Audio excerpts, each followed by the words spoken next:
평안하십니까? 평안하시나요?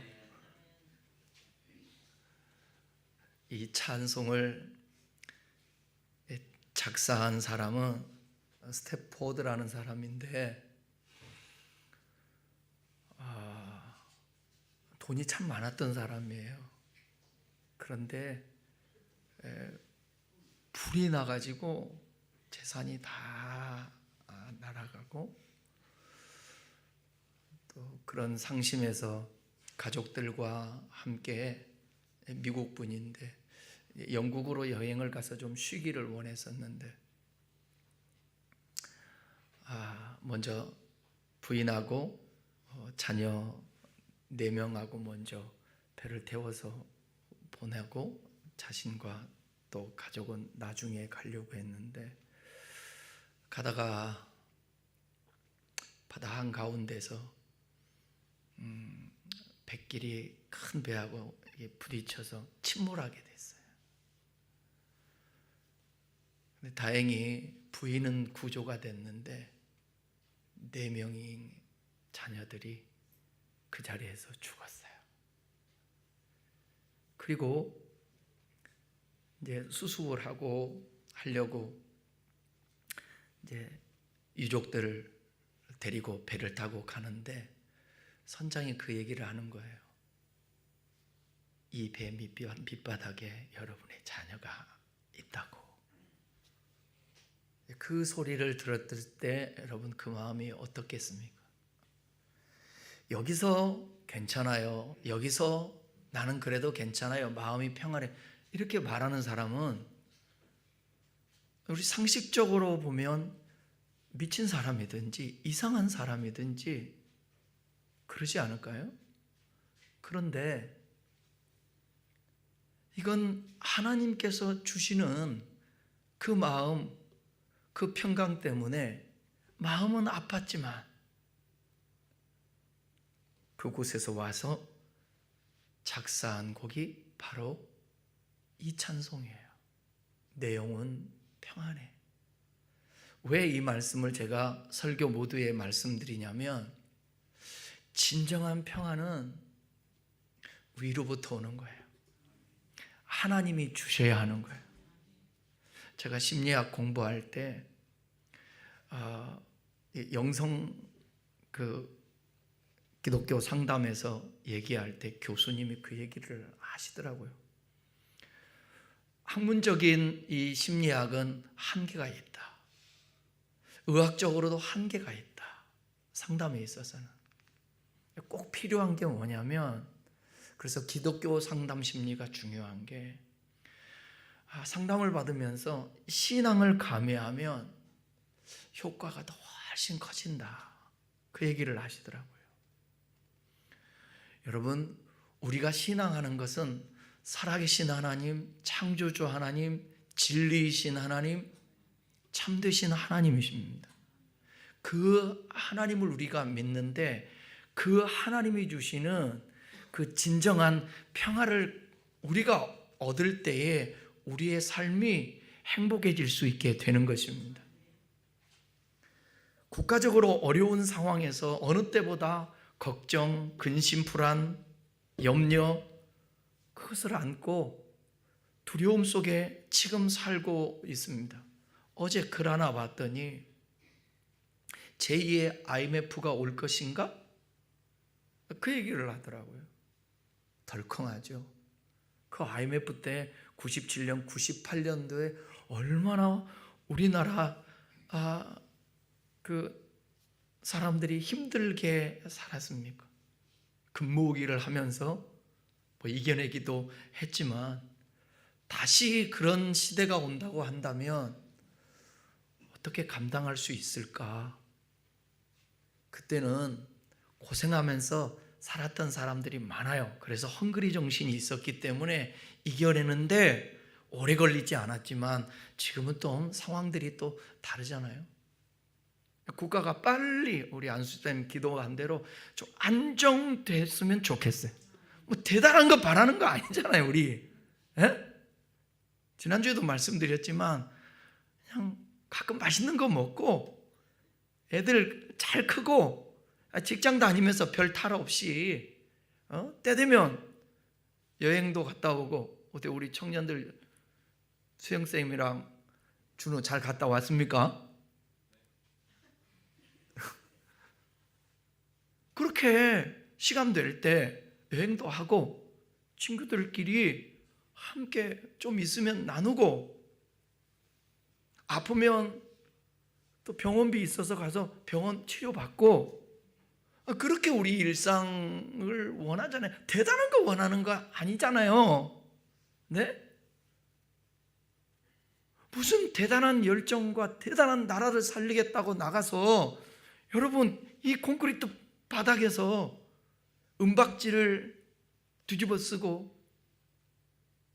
태극기와 성조기와 무슨 깃발을 들고 이 외치고 있는 이 상황들, 그것을 정치인들은 또 이용하고 있고, 이게 뭐예요 이게 나라가? 그런데 이 또한 과정이라. 신앙도 마찬가지 아닙니까 여러분? 신앙도 성숙 성결의 단계까지 올라가기까지는 과정이 필요한데 그 과정을 성화라고 말하지 않습니까? 민주화되는 것도 마찬가지죠.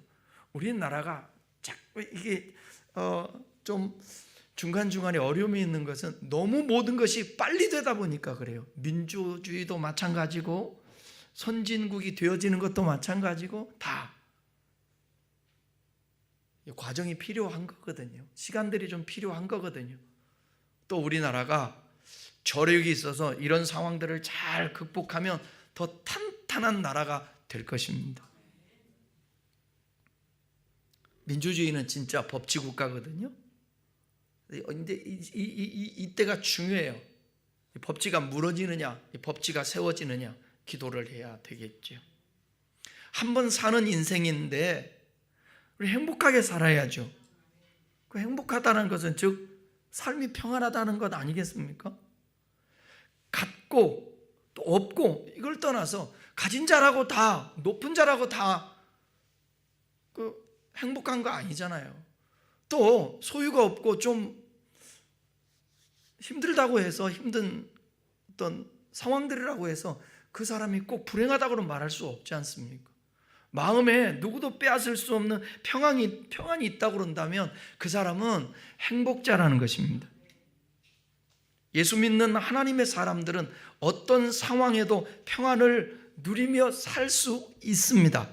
왜냐하면 예수님도 그랬고 믿음의 선진들이 그랬으니까.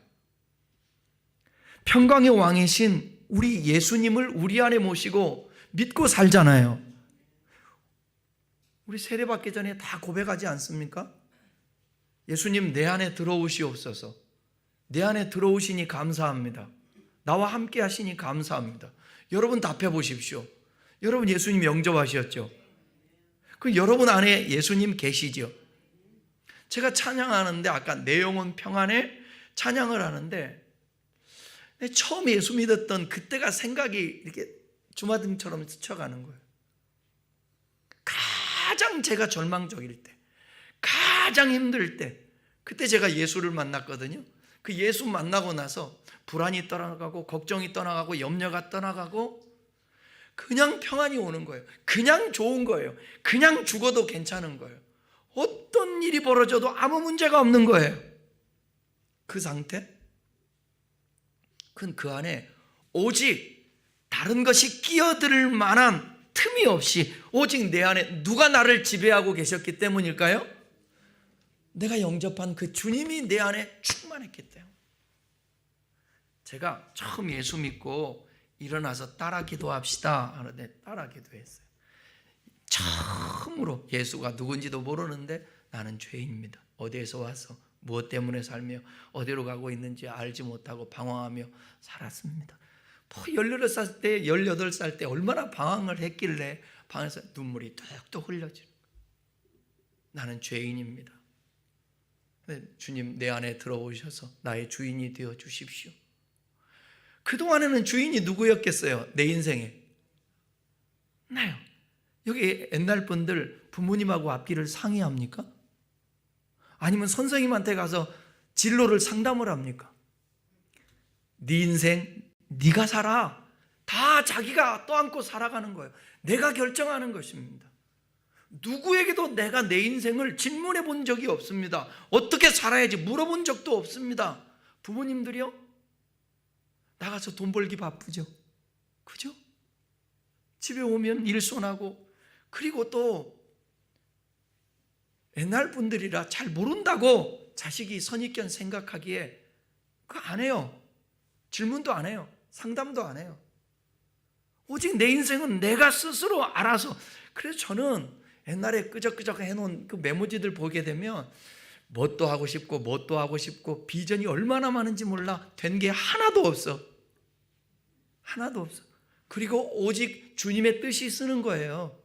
예수 믿고 나니까 주인이 갑자기 바뀐 거예요. 내가 주인이었던 내가 예수님으로 바뀌게 되는 것이에요. 내 인생을 그분이 책임지시는 거예요. 그분이 인도하는 거예요.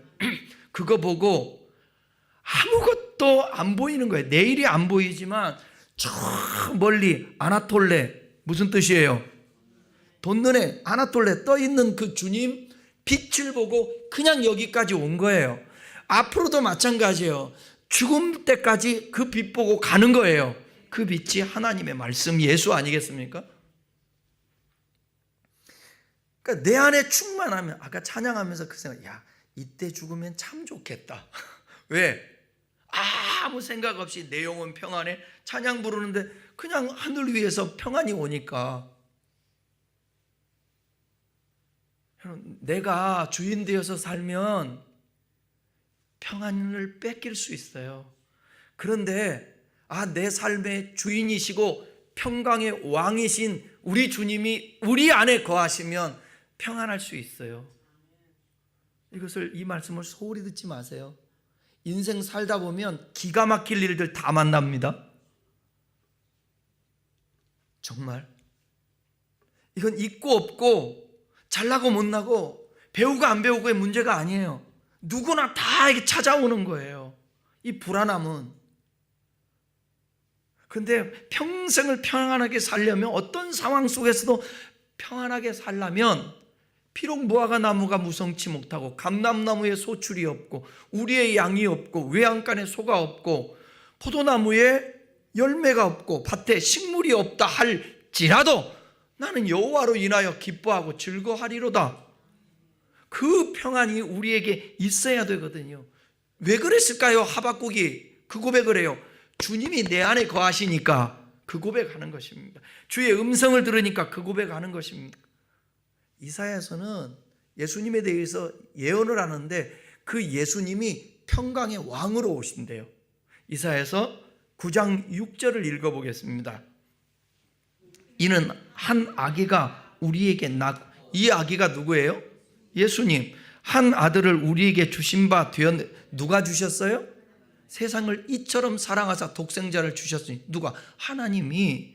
그의 어깨에는 정사를 메었고 그의 이름은 기묘자 모사라, 전능하신 하나님이라.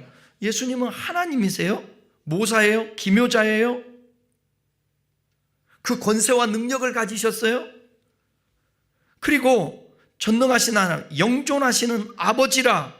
영존하시는 아버지. 여기 아버지라는 표현은 근본이라는 거예요. 영원히 존재하는 근본자. 그 다음에 뭐라고요? 평강의 왕이라 할 것이라. 평강의 왕. 누가복음 2장에 보게 되면 예수님이 이 땅에 오셨는데 뭐냐? 평화의 왕으로 오셨다고. 평화를 주시려. 이 평강의 왕이신 예수님께서 우리 안에 거하신다고 믿는다면, 살아계시다고 믿는다면 평안할 수밖에 없는 것입니다. 이 평안이 없다라는 것은 뭐냐면 주님이 우리에게서 밀려나 있다라는 거예요. 신뢰하는 게 주님이 아니라는 것입니다.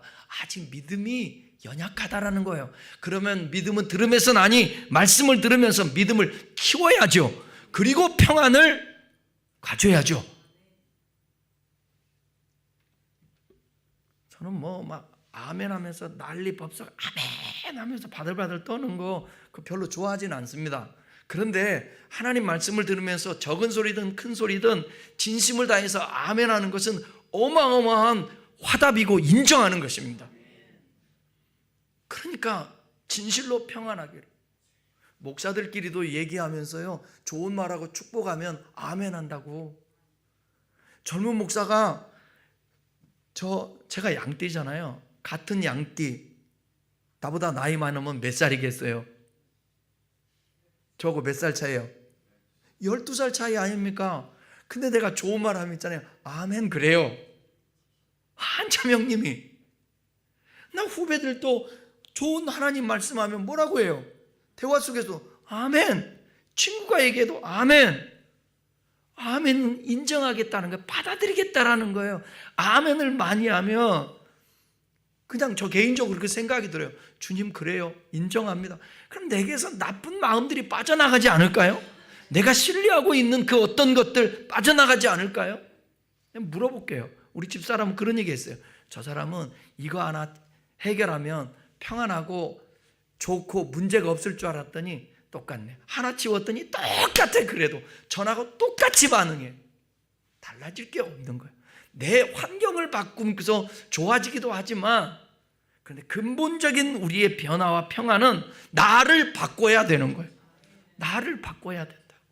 내 안에 누가 계세요? 내가 그리스도와 함께 십자가에 못 박혔나니. 여러분 십자가에 못 박혔어요? 안 죽었어요? 죽었어요?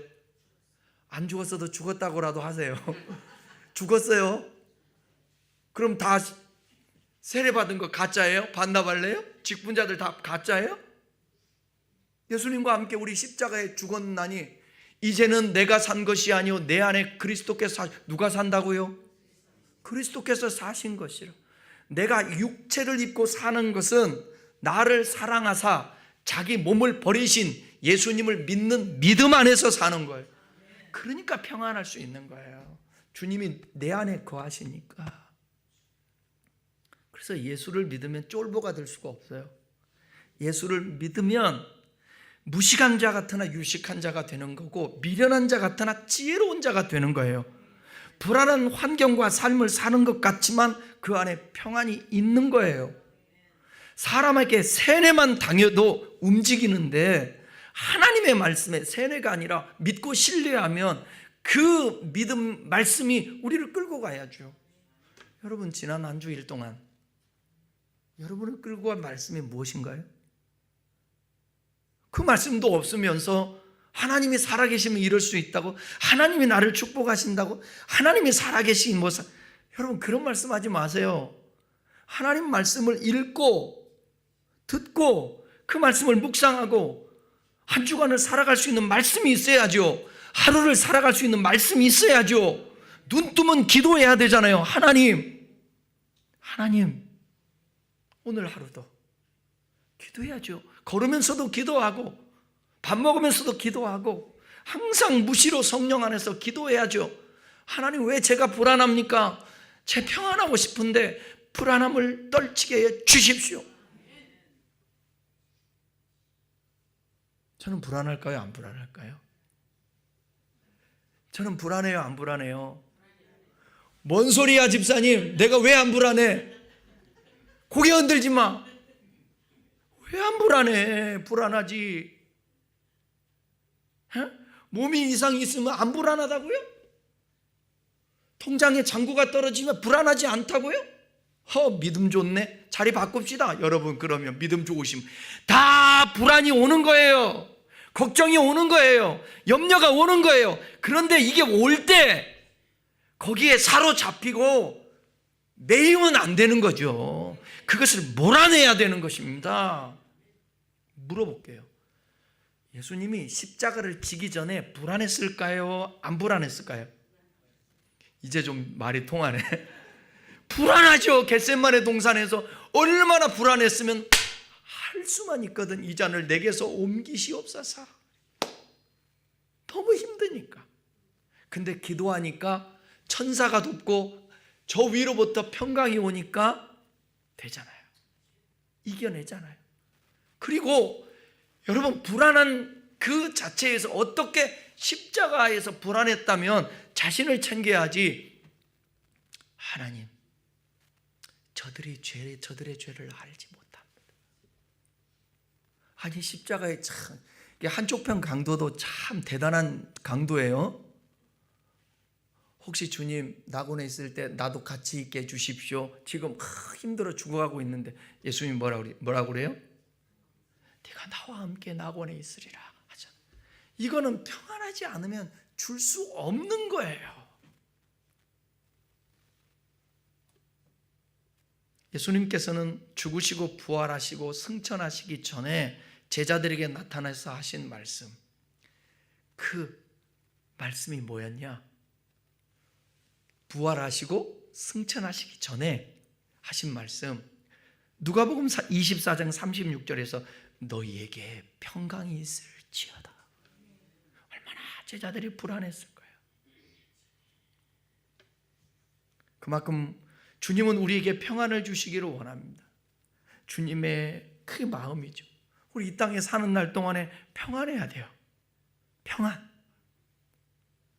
자동차 왕 헨리 포드가 84세까지 살았어요.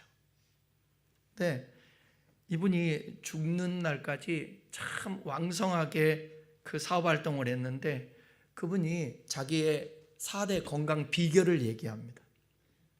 첫 번째는 뭐냐면 적당한 운동을 하래요. 두 번째는 싱싱한 음식을 먹으래요. 세 번째는 좋은 공기를 마시래요. 네 번째는 마음에 평안이 있어야 된대요. 마음이 평안하고 즐거움이 자기가 왕성하게 활동했고 장수의 비결이라는 것입니다. 평안은 일생을 사는 동안만이 아니라 죽음을 당하는 순간까지 꼭 필요합니다. 이 세상의 마지막에 가장 필요한 것은 오직 마음의 평안이에요. 오늘 말씀을 통해서 여러분 안에 이 평안이 임하시기를 축원합니다. 로마서 14장 17절에서는 하나님 나라는 의와 희락과 뭐라고 그랬죠?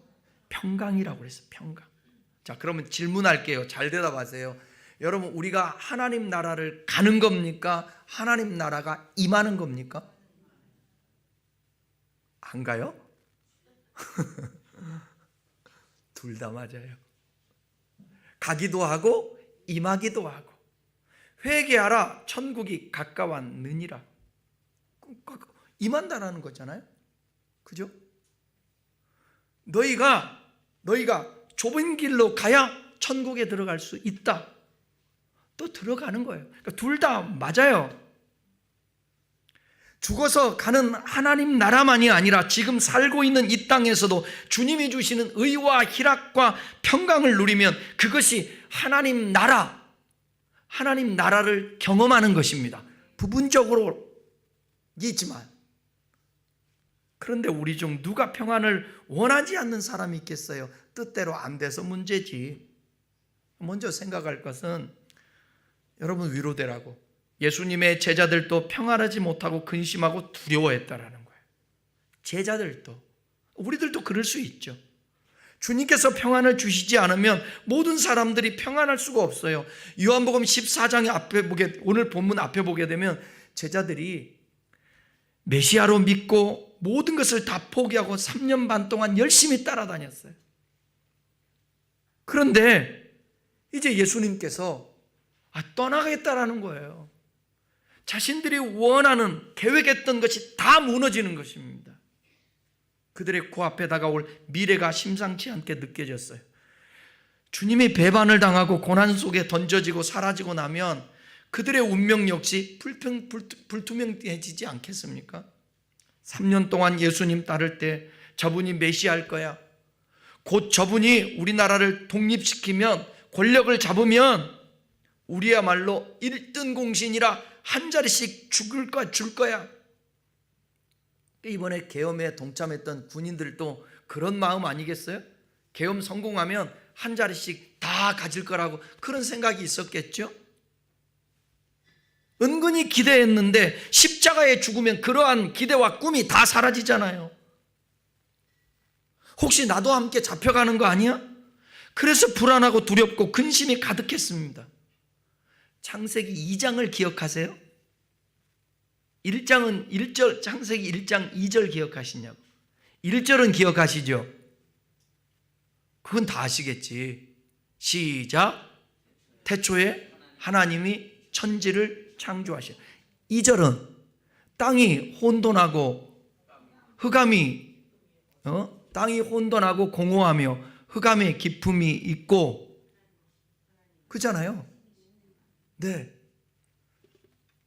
여기 보면 세상을 창조하기 전의 상태가 바로 아까 지금 같이 외웠던 땅이 혼돈하고 공허하며 흑암의 깊음이 있었어요. 여기 혼돈이라는 단어는 토우라는 단어인데 형태가 없는 상태, 황무지예요. 사람의 손길이 미치지 않은 그 땅, 황무지. 혼돈이라는 말은 하나님께서 아직 손대지 않은 상태로 표현하고 있습니다. 그런 말입니다. 공허라는 것은 보우라는 단어인데 텅 비었다. 흑암이라는 것은 호세크인데 말 그대로 아무것도 볼 수 없는 어둠의 상태다. 그러니까 하나님의 손길이 닿지 않았기 때문에 아무것도 존재하지 않았고 아무것도 볼 수 없다라는 뜻. 바로 제자들의 마음 상태가 혼돈하고 공허하고 흑암이 깊이 찾아온 상태였습니다. 여러분, 먼저 우리가 전제로 생각할 것은 정도의 차이이지 어떤 이유로든 누구든 걱정, 불안, 초조, 두려움을 갖고 살아간다는 거예요. 동방의 의인이 누구였죠? 동방의 의인, 시편 앞에 나오는 욥은 어떤 자였어요? 그는 순전한 자, 여호와를 경외하는 자, 악에서 떠난 자, 의인이었어요. 그런데 그가 욥기서 2장, 3장 보게 되면 어떤 고백을 하냐면 내가 두려워하는 것이 임했다 그랬어요. 그러니까 이미 여러분, 그는 하나님 앞에 그런 인정을 받았음에도 불구하고 자식을 잃기 전에, 부인이 떠나기 전에, 자기 몸에 악창이 들기 전에 이미 두려워하는 마음이 공존했다라는 거예요. 그 두려워하는 것이 내게 미쳤다 이렇게 말합니다. 이것이 우리의 인생이에요. 우리의 유한한 한계가 있는 거예요. 문제는 그런 근심과 두려움에 사로잡히지 말고 빨리 떨쳐버려야 한다라는 거예요. 평안을 주시겠다라는, 여러분, 주님의 음성을 들어야 물리칠 수 있어요. 근심하며 두려워하고 떨고 있었던 제자들을 바라보면서 예수님 이렇게 말씀하셨어요. 요한복음 14장 1절 읽으면서 여러분에게도 이게 이 은혜가 임하기를 바라요. 한번 다 같이 읽어보겠습니다. 너희는 마음에 근심하지 말라. 하나님을 믿으니 또 나를 믿으라. 근심하지 말라잖아. 이걸로 끝나는 것이 아니라 그 뒷부분이 중요하죠. 뭐가 중요해요? 다시 띄워봐요. 그거예요. 하나님 믿으니 또 나를.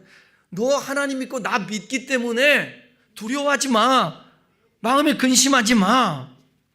그러면서 오늘 이 평안을 약속한 거예요. 같은 14장에서 예수님이 떠나가시기 전에 본문 한번 다시 읽어봐요. 요한복음 14장 27절.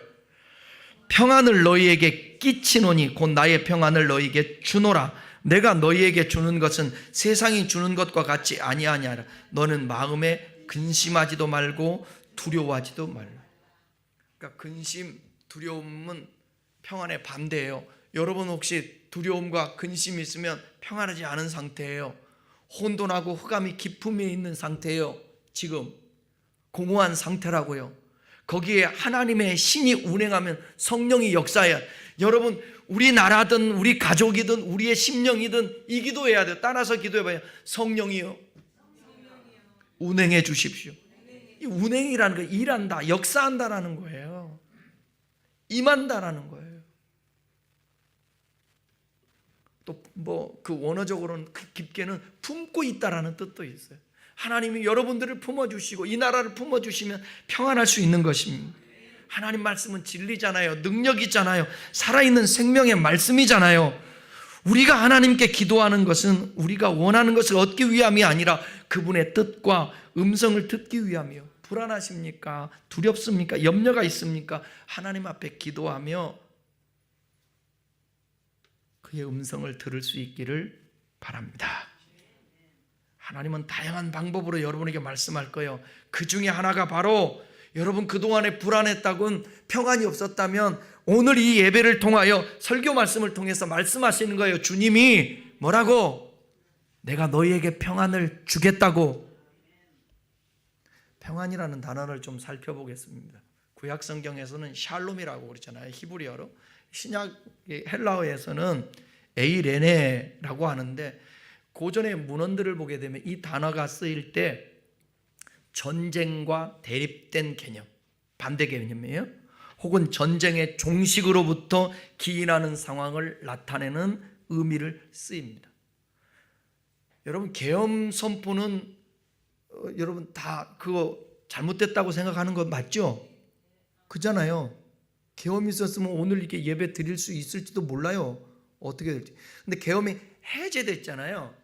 몇 시간 만에 해제된 상태에서 박수 치는 상황. 이게 그 반대 아닙니까? 이게 평안인 거예요. 이게 에이레네예요.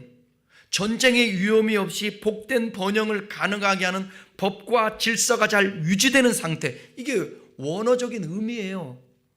이 평화가, 이 평안이 우리나라에 임해야 되는 거예요.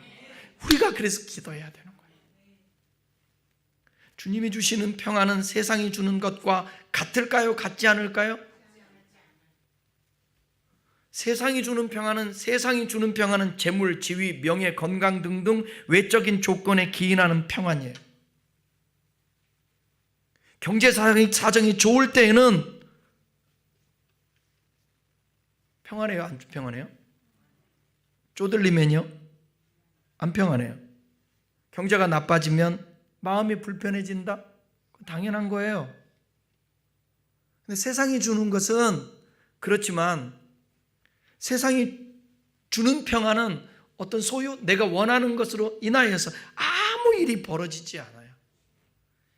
지위가 있을 때에는 어딜 가나 대접을 받으니 평안하지만 지위를 상실하면 대접도 사라집니다. 그렇게 되면 마음의 평안도 사라져요. 명예도 마찬가지입니다.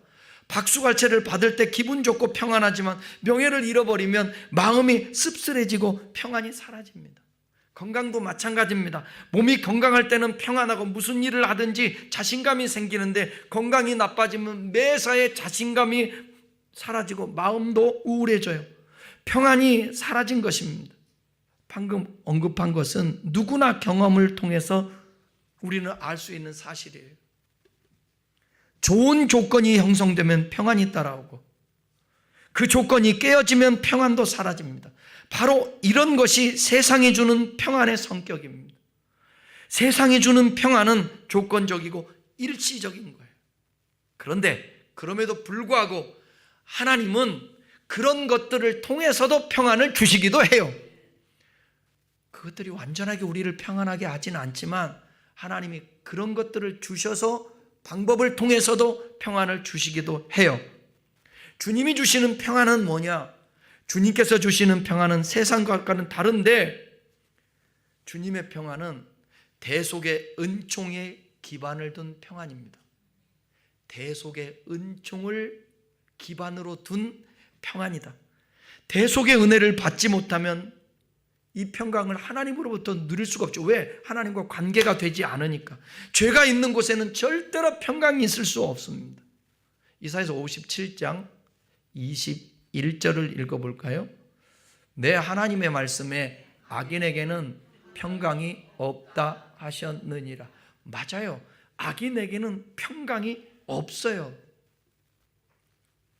피의자가 평강이 없을까요? 피해자가 평강이 없을까요? 둘 다 평강이 없을 수가 있어요. 그런데 가벼운 피해자보다 피의자가, 제가 어렸을 때 동네에서 그래도 제일 짱이었거든요. 우리 동네에서. 그러니까 친구들이든 뭐든 제가 항상 대장이었어요. 근데 같이 놀다가 싸우기도 하잖아요. 친구하고. 너무 속상해가지고 어떻게 하다가 좁혀버렸어. 그 집에 왔어. 마음이 편안할까요? 불안할까요? 불안해서 죽겠는 거예요. 이 친구가 지 부모님한테 이르고 부모님은 또 나 또 찾아오든지 우리 어머니 아버지한테 또 이르면 나는 어떡하나. 가해자는 불안한 거예요, 여러분. 언제나 악인은 평강을 가질 수가 없어요. 주님께서 주시는 평안을 누리려면 죄의 해결이 우리에게 있어서 급선무입니다. 성도들의 경우는 예수 그리스도께서 대신 형벌을 당하심으로 그들의 죄값을 치루어 줬습니다. 그 결과 하나님과 원수했던 우리가, 하나님과 불의했던 우리가 모든 것이 청산되고 하나님과 화목하게 됐잖아요. 마치 태초에 혼돈하고 공허하고 흑암이 기쁨이 있을 때에 하나님의 성령이 운행하심에 질서가 잡히고 채워지고 밝아졌듯이 우리의 마음의 혼돈과 공허와 흑암이 성령의 역사로 평안하게 되는 거예요. 예수 그리스도가 내 안에 오셔서 내 죄를 다 대속해 주니까, 그리고 주님께서 우리를 사랑하신다라는 사실과 우리에게 가장 유익하고 좋은 것을 주시는 하나님인 것을 믿을 때 우리는 평안을 누릴 수 있습니다. 여러분 돌아보지만 여러분 어떻게 생각하세요? 지금까지 삶이 하나님이 좋은 것으로 여러분을 주셨나요? 아니면 사사건건 간섭하셔서 안 좋은 것만을 주셨다고 생각하십니까? 그래도 믿음이 있네요. 네, 그렇게 고백 안 하면 어떡하려고 앞으로. 맞아요. 저도 그래요. 불평하고 불만하고 왜요 하나님 따지기도 하고 막 소리치기도 하고 왜 하나님 침묵하십니까? 왜 불의 가운데서도 왜 하나님은 아무 말씀도 안 하십니까? 뭐 그렇게 고백도 하고 불평도 하고 원망도 했지만 지나고 보면 뭐냐면 그분이 말씀 안 하신 게 옳은 것이고 그분이 행하지 않은 것이 옳은 것이고, 저는 그래요. 뭐 대단하지도 않은 존재이지만 나는 그냥 내 그릇이 요만한가 보다 해서 감사한 거예요. 왜냐하면 나 같은 그릇에 더 큰 것을 줬으면 감당도 못하고 큰일 났다. 오늘 차를 타고 오는데, 차를 타고 왔나? 아침에 일어나서 기도할 땐가 문득 그 생각이 들더라고요. 내가 평생을 목회했는데 나중에 주님 만났을 때 내가 너 도무지 알지 못한다. 이 소리 들으면 어떡하지? 와, 막 머리가 쓰는 것 같았어요. 안 돼. 잘해야 돼. 하나님 용서해 주시고 더 잘하게 해주세요. 끔찍하더라고요, 여러분. 끔찍해. 여러분도 마찬가지예요. 요즘 사는 거 그냥 하나님 대면하면서 산다고 생각하지 마세요. 끝을 생각하고 살아야 돼요. 오늘 똑바로 진짜 바르게 하나님과 관계를 맺으면서, 올바른 관계를 맺고 사는 사람은 마음이 평안한 사람이에요. 우리 주님은 이렇게 말씀하세요. 하나님 우리에게 평안을 주신다고. 시편 4편 8절 읽어보겠습니다. 시작. 내가 평안히 눕고 자기도 하리니 나를 안전히 살게 하시는 이는 오직 여호와시니라. 아멘. 평안히 눕고 자기도 하리니, 평안히 눕고 자기도 하리니 나를 안전하게 살게 하시는 이는 오직 여호와이시니라. 이 말씀 시편 4편 8절이니까 매일매일마다 한번 암송하세요. 외워보세요.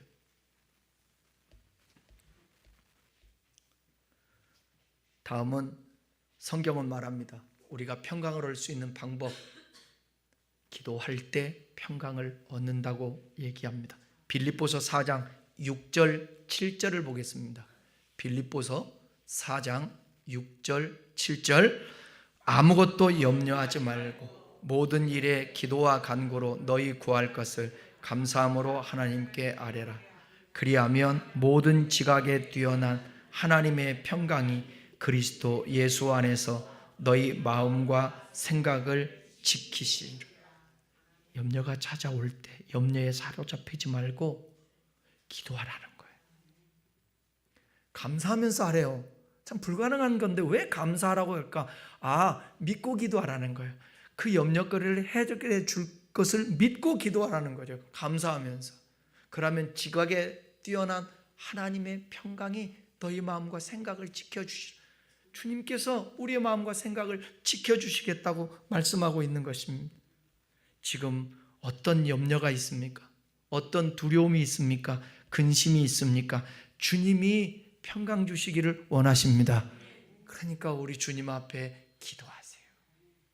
허겁지겁 하지 마시고 항상. 여러분은 오늘날 우리 한국교회는 그 교인들은 이런 생각이 있어요.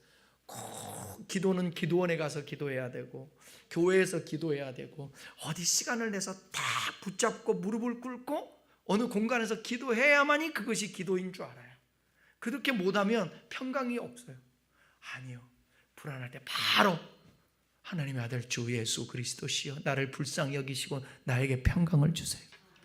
염려가 있을 때 주님 염려 있습니다. 염려가 떠나가게 도와주세요. 그리고 염려야 떠나갈지어다. 이렇게 자꾸 주님으로 밀어내야 돼요. 밀어내. 자, 정신 차리고 자, 한번 따라요. 밀어내자. 뭘 밀어내요? 근데 힘이 있어야 밀어내지 이거. 이거 밀어내야 되는데 안 밀리는 거, 안 밀려가는 거예요. 내 안에 누가 계시다? 그때 이제 정죄를 하잖아요. 누가? 정죄를 해. 누가? 사탄이가. 야, 너 기도도 안 하잖아. 너 일주일 내내 성경도 안 보고 네 맘대로 살다가 밀어내려면 에이 양심 좀 있어라 하고 마귀가 옆에서 장난치는 거예요. 그때 뭐라고 그래야 돼요? 그래요 권사님. 사탄아 물러가라 해야 돼. 그때 사탄아 물러가라 해야 돼. 그거 마귀 역사거든. 마귀 역사거든. 여러분, 아버지가 내가 아들인데 내가 아무리 잘못하고 있다고 할지라도 그렇다 할지라도 아버지가 지금 내가 마음에 안 들어. 근데 옆에 뱀이 와가지고 나를 잡아먹으려고 물려고 하는데 아버지가 물려라 그러겠어요? 안 그래요. 우리 하나님 아들을 아끼지 않고 주신 분이거든. 그때 뭐라고 외치라고요? 확신을 가지고 물리쳐야 합니다. 그러니까 놓치지 말 것은 내 안에 계신 예수. 내 안에 계신 예수. 그 고백 하시죠? 또 따라해요. 내 안에 계신 예수. 내 안에 계신 예수. 계속 하세요. 내 안에 계신 예수. 내 안에 계신 예수. 내 안에 계신. 그리고 여러 가지 불안, 초조, 염려 들어오면 밀어내요. 떠나갈지어다 하고 주님 몰아내달라고. 말씀을 마치겠습니다. 예수님의 평안은 네 가지의 특징이 있습니다. 순간적이지 않고 영원한 평안입니다. 첫 번째로는 잠시 있다가 사라지는 것이 아니에요. 조건이 좋을 때 생기고 나쁠 때 사라지는 그런 평안이 아니에요. 영원한 평안이. 두 번은 영적 평안이고요. 세 번째는 내면적 평안이고요. 네 번째는 완전한 평안이에요. 예수님께 주시는 평안에 반해 세상이 주는 평안 특징이 뭐냐? 짧고 순간적이에요. 그 다음에 물질적이고 육신적이에요. 외면적이에요. 그 다음에 불완전해요. 예수님께서 우리에게 끼치는 평안은 영원하고 영적이고 내면적이고 온전한 전인적인 거예요. 구원받은 우리의 삶은 우리 각자의 것이 아니라 이제 주님이 주인된 주님의 것입니다. 주님께서 우리의 삶의 주인이심으로 믿음으로 살아갈 때 주님이 우리의 삶을 책임져 주십니다. 하나님이 책임져 주세요. 앞뒤 옆 사람에게 인사해요. 하나님이 당신의 삶 꼭 책임져 줄 거예요. 시작. 평안을 너에게 끼치노니. 아니, 내가 한다고요. 나의 평안을 너희에게 주노라. 내가 너희에게 주는 것은 세상이 주는 것 같지 아니하니 너희는 마음의 근심도 말고 두려워하지도 말라. 이 말씀 붙들고 올 한해도 불안한 세상, 힘든 세상, 들리고 보이는 것이 걱정, 근심인 세상 속에 저 이 말씀이 여러분의 마음에 사로잡히고 하늘빛이 보임으로 평강으로 올 한해도 살아가고 앞으로도 살아갈 수 있는 저와 여러분 될 수 있기를 주님의 이름으로 축원합니다. 다 같이 기도하겠습니다.